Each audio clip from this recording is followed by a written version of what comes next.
Hi viewers, welcome to our channel. Big Boss season 8 రసవత్తరంగా launch అయ్యింది. అంతే రసవత్తరంగా డే 1 స్టార్ట్ అయింది.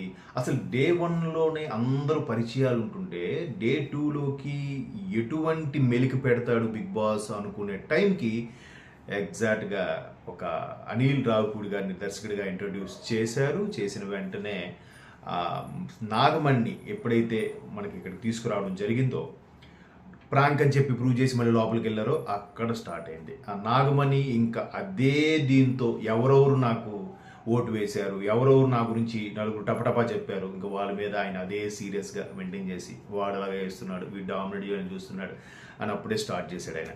ఆయన మూడీగా ఉండడమే కాకుండా ఎవరెవరైతే యాక్టివ్గా ఉన్నారో వాళ్ళ దగ్గరికి వెళ్ళి కూడా మీరు ఏంటి అలా యాక్టివ్గా ఉంటున్నారు, మీరు బేబక్కతో అలాగే మాట్లాడుతున్నారు, ఏంటి అలా యాక్టివ్గా ఉన్నారు, అలాగే ఇప్పుడు అలాగే ఉంటారా, నేను ఇప్పుడు మారడానికి ట్రై చేస్తున్నాను అన్నాడు. తర్వాత సీత దగ్గరికి వెళ్ళి అందరూ అలా మాట్లాడుతున్నాడు. అప్పుడే స్టార్ట్ అయింది. సరే, ఇంకా బిగ్ బాస్ మళ్ళీ చీఫ్లు, కెప్టెన్ కాదు ముగ్గురు చీఫ్లు అనే కాన్సెప్ట్ పెట్టాడు. ముగ్గురు చీఫ్లు అనే కాన్సెప్ట్ పెట్టాడు. ఏదైనా ఓకేరా అనుకుంటే అక్కడ కూడా స్టార్ట్ చేశారు.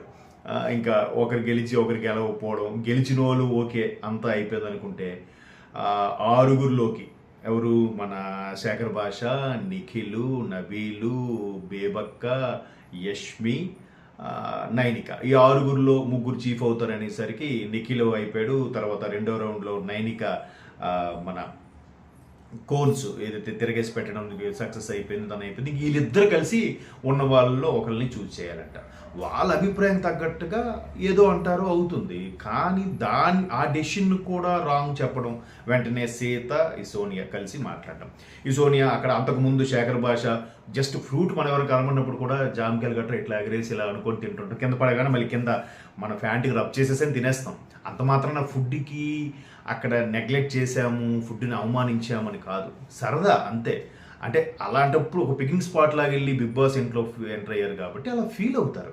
దాన్ని ఆడుకున్నంటే అసలు అలా తినేవాళ్ళు మనుషులే కాదు, ఎందుకు ఆ డిస్కషన్.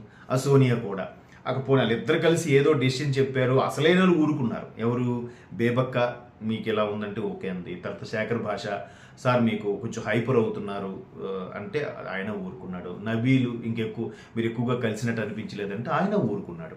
వీళ్ళు సెలెక్ట్ చేశారని వాళ్ళు అలా చెప్పడం ఎంతవరకు కరెక్ట్? సో బిగ్ బాస్ ఇచ్చే టాస్కే డే 1 నుంచి తగు పెడదామని చూస్తుంటాడు, ఎక్కడ సీజన్కి ఇద్దామని చూస్తుంటాడు. ఎవడైనా కామ్ ఉంటే కీ ఇస్తాడు. సో క్లైమాక్స్లో, ఇవాళ ఎపిసోడ్కి క్లైమాక్స్లో విష్ణుప్రియ మాత్రం బాగా చెప్పింది. ఎందుకంటే అక్కడ ఉన్న వాళ్ళకి అది అనిపించింది. రేపొద్దున మనం అక్కడికి వెళ్ళాక వేరే వాళ్ళు అనిపించవచ్చు, అంతే కదా. ఎవరి పర్సెప్షన్ వాళ్ళది, ఒక్కొక్కరు దృక్కోణం ఒకలా ఉంటుంది, అందరితో ఒకలా ఉండాలని ఎక్కడ ఉంది. సో విష్ణుప్రియ చాలా బాగా చెప్పి అక్కడికి అది క్లోజ్ చేసింది. అమ్మయ్య, డే 2 కంప్లీట్ అయింది అనుకున్నాం. ఇంకా రేపు ఇంకా ఇటువంటి చిన్న చిన్న నారద పాత్ర పోషిస్తూ ఉంటారు కదా బిగ్ బాస్, అది చూద్దాం. అసలు బిగ్ బాస్ అని పెట్టారు కానీ నారదా అని పెట్టాల్సిందేమో, కలియుగ నారద అని ఏమైనా. సరే చూద్దాం ఇంకా ఈ నారద కాన్సెప్ట్ ఎలా ముందుకెళ్తుందో. నెక్స్ట్ మళ్ళీ రేపు వచ్చే దాని మీద చిన్న సమీక్ష మనం చేసుకుందాం. మీకు ఈ అప్డేట్స్ ఇస్తూనే ఉంటాను, చూస్తూనే